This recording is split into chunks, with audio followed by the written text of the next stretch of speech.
Hi, my name is Gabriela Castillo with Team New Nicaragua at Remax Coastal Properties. Today I am talking to Vicky. Vicky arrived about a week ago, November 18th, 2020, right? So we have been dealing with a pandemic here at an international level, obviously. And I traveled in October. Vicky just traveled with her family. And so I was in complete awe because I'm Nicaraguan, so I had to get home, but she is visiting as a tourist. So Vicky, tell us a little bit about your trip. Where are you from, first of all? I'm from Michigan. This will be my 5th trip, I think, to Nicaragua. Wow. The second for my children. Okay. They had not been to San Juan del Sur before, so this is the first time here. Nice. But, well, welcome. well, thank you. Excellent. So how long ago did you start planning this trip? I'm trying to think. I'm sure it was by the end of September. Oh, so it was very recent. Yeah, pretty recent. I always have in my mind, when am I going to go back? So that's a constant. But yeah, when in the States the kids went to virtual learning and I knew they could do that anywhere, I thought we could do it from here. That's awesome. Great option. Actually, it's really interesting. We've had, I'd say, about 12 families move to San Juan del Sur in the past 3 months. Wow. And I'm not talking about like small families. I'm talking about families that are like 3, 4, 5, 6 kids. Some of them have started school with in the local private school, San Juan del Sur School, the best school in the world.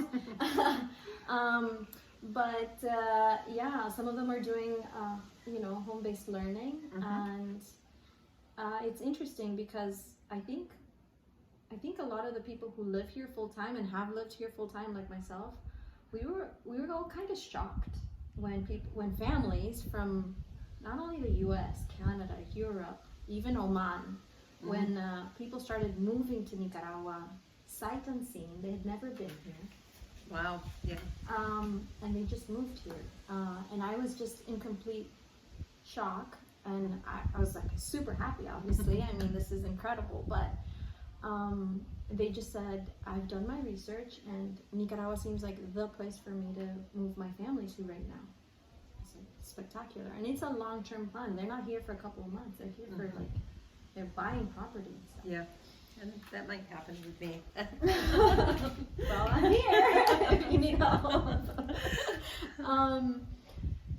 But I think you were the first person I've met in person who didn't take a private charter flight who didn't take a direct flight from the U.S. to Nicaragua, like a direct flight to Nicaragua. You actually flew in through Costa Rica. So this is why I am so intensely curious to hear your firsthand experience. Well, I tried to come into Managua. That was the first plan, but it was with an American airline flight, and I knew that if it didn't work, if it got canceled, they would rebate, the money. So it didn't, and the flight was very inexpensive from Miami. Usually I come from Michigan, and go directly into Managua, or from Chicago. But because of needing the COVID test, I knew I had to go to Miami. So I actually got a flight from Grand Rapids, which is where I live, to Miami, which was a really low cost flight. Stayed in Miami overnight, got the COVID test in the morning, and then because American had canceled and I didn't want, I'm getting ahead of myself here, but because I was worried about a charter because I thought if there was a problem with timing, or if one of the group, because it was actually a group of 7 that came down, I'm like, it wouldn't have been impossible for one of us to test positive with no symptoms, and then I thought, then what? Then, so it just seemed easier for us to to get to Miami, get the COVID test there. You have to buy travel insurance to get into Costa Rica, but it's fairly easy to do. They, tell you everything you need to do online when you buy the ticket to Costa Rica.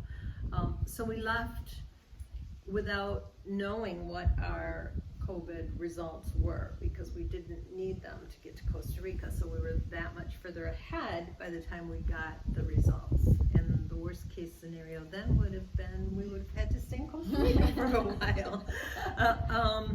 But by the time we landed that evening, our results were emailed to us, and they were all negative, happily. And so then we had booked transport from San Jose by an air-conditioned van with Alex Ruiz with Pacific Tours, I think, yeah. Pacific Tours or Pacific Transport, I'm not sure.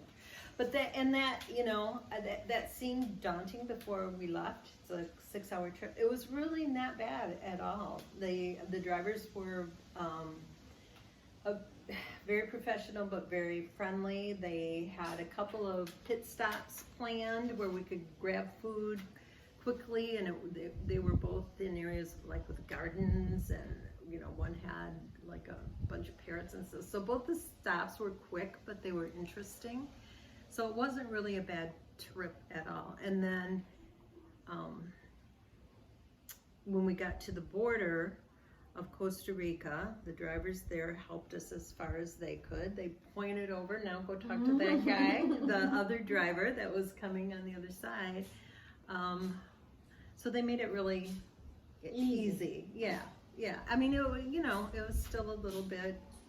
Yeah, it's a little daunting, and when you've never done the border crossing, it feels like a lot, but once you actually do it, you're like, oh, that wasn't as bad as I expected. Right. Which is what pretty much everybody lives through when they move to Nicaragua at first, and they have to do a border crossing. Right. A border run, we call them border runs. Border runs. Yeah. And I've never stayed here that long, but I knew that I might at some point, so I'm like, this is kind of a good way to see the borders, see the process. So it was just kind of taking one step after another, and as each one worked out, you just moved along, So you did your test in Miami, you flew to Costa Rica, you bought the famous insurance, which the airline helped you do. And then when you got to Costa Rica, you printed out your COVID test somewhere? Yes, at the guest house that we were staying at. Spectacular. So you stayed in Costa Rica for how many days? For 2 days. We got there late at night. The flight from Miami by the time we got to the house, it was quite late. And then we stayed the full day the next day, and then we were picked up by the transport early the next morning. So 2 nights, but only really 1 day. 1 full day, yeah. Okay, so you got to see a bit of Costa Rica as well. San Jose, I imagine? Yeah, San Jose. Yeah. Excellent. All right, well then that's fairly easy because you got your COVID test in Miami, you stayed in Costa Rica, you printed it out, and then you just came over. Yeah. Sounds very doable. Yeah, and this was all Plan B. Plan A fell through when American Airlines didn't fly. But after I did Plan B, I did see that there was a flight from Chicago, I think, to Liberia for a really good price. Often when I check those prices, they were really high. But I mean, I'm just saying that because it might be worth checking. I think it's because Costa Rica opened its borders again, probably after you booked your flight.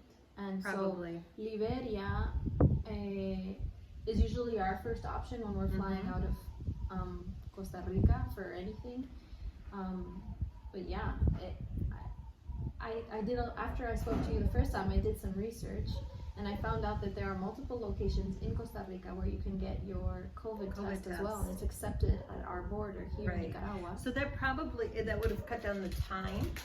I wouldn't have had to spend the time in Miami, instead gone right to Costa Rica, gotten the COVID test there, and then a shorter distance to come across the border too. So yeah.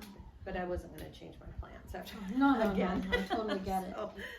I guess that once you've traveled enough, you learn to just go with the flow. And I guess pay attention to the details. Make sure you're getting the right COVID test. Make sure you're looking at the timelines, correctly and all of that. But the way I did it, it just seemed to have more leeway so that I wouldn't have to be counting those hours as much. I knew if everything worked out, I would get into Nicaragua with plenty of time. So. Mm-hmm. Well, great. So, based on your experience of pre-flying, based on your experience, actually before that, what would you rate your stress level, high or low? Like say 1 to 10, what would you rate your stress level pre-flight? Pre-flight, it was probably getting up there a ways. It was probably at least a 7. Mm-hmm. I would say it was over the halfway point. But it was just that sense of, are we going to make it through the next step, the next step, the next step, Mm-hmm. So as each step, we would all breathe a sigh of relief and kind of celebrate, okay, now into the next step. But we were joking that, they said we couldn't do it, well, we'll show up. You're my kind of people. And now that you actually went through it and you arrived and you're all good, looking back, would you say that the experience was difficult or not difficult? Like on a rate of 1 to 10, was it difficult? What would you say? Well, it's obviously much easier just to get a ticket into Managua from your hometown, Mm-hmm. and not worry about anything. But it certainly was doable. Mm-hmm. If you're careful to do the research so that you know what has to be done.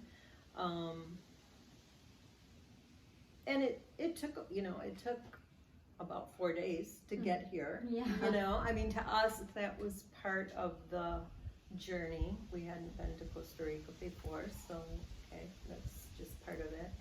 I don't know how to rate it number-wise, but it's, I think it's in proportion to how much you want to get here, Mm-hmm. and then it is doable. It's not impossible. It is not impossible. Those that say it's impossible, that's not true, because I've proved it. Yes, you sure did, and with kids in tow, which is incredible. Well, they're not tiny, but they're all teens, but it's still a feat. You're still responsible for other people. Yeah. How about where, if I may ask, and what was your where did you get your information on how to make it all work? A lot of it came from the different Facebook groups that I'm on in Nicaragua groups, So expats and people living here would kind of at least be able to direct me. Probably you can get a lot just from the official pages of the different countries, the different airlines, Mm-hmm. but so there were probably multiple sources. Okay, so I guess this rings true. Nicaragua is very Facebook friendly. Yes, it is. Yes, it is. So we all, I think there's a study that says that Nicaragua was the country that adapted to Facebook, like absorbed it in its entirety the quickest in Facebook when they were releasing Facebook in the different countries. Nicaragua just adapted to Facebook like right away. I remember when Facebook first became a thing, like I started using Messenger and like the Messenger phone calls and everything. It was crazy how quickly we adapted to it. But Facebook is our friend. It is, and people are very helpful. People ask the same questions over and over, and some people get a little, like, okay, this has been answered, but still, you can find the answer. Yeah, and people are willing to help, so. Well, thank you so much, Vicki. I really appreciate you taking the time and be open to doing this little interview to help possibly other people in their adventure planning stages. Yeah. We're a small country, small expat community, but we are a tight-knit community and we are welcome to helping people. So I appreciate you taking the time to Thank give us you. some of your information. Thank you. And it's worth visiting. Aw. It really is.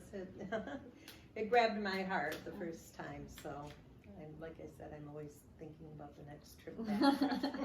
Well, thank you so much, Vicky. All right, guys, if you guys have any questions about traveling to Nicaragua, I feel like I've become an expert in this whole pandemic travel thing, so please feel free to reach out. I have a few blog posts. I will probably be writing up a blog post about this interview as well. So reach out, ask questions, happy to help, and get you guys to Nicaragua whenever you want. Thanks, guys. Bye. Okay.